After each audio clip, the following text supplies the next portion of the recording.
চীনের সামাজিক মাধ্যমে সম্প্রতি ভাইরাল হওয়া একটি ভিডিও ঘিরে আলোচনার ঝড় উঠেছে।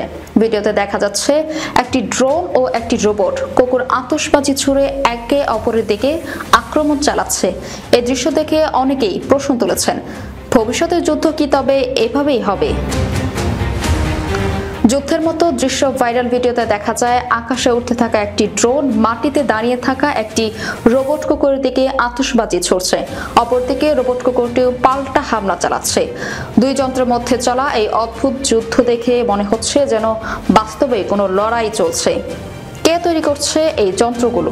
সংবাদ মাধ্যম সাউথ চায়না মর্নিং পোস্টের প্রতিবেদন অনুযায়ী ড্রোনটি সম্ভবত DJI T সিরিজের মডেল, যা সাধারণত কৃষি ও শিল্পক্ষেত্রে ব্যবহৃত হয়। অন্যদিকে রোবট কুকুরটি তৈরি করেছে হ্যাংজৌ রোবোটিক সংস্থা ইন্ট্রি রোবোটিক্স। যদিও ভিডিওটির সত্যতা যাচাই করা যায়নি, তবে এটি ইতিমধ্যেই লাখো মানুষের নজর কেড়েছে। নতুন প্রযুক্তির সামরিক ব্যবহার নিয়ে বিতর্ক এই ভিডিও প্রকাশ্যে আসার পর সামরিক প্রযুক্তির ভবিষ্যৎ নিয়ে জল্পনা তৈরি হয়েছে। অনেকে মনে করছেন এ ধরনের রোবট ও ড্রোন ভবিষ্যতের যুদ্ধে গুরুত্বপূর্ণ ভূমিকা পালন করতে পারে।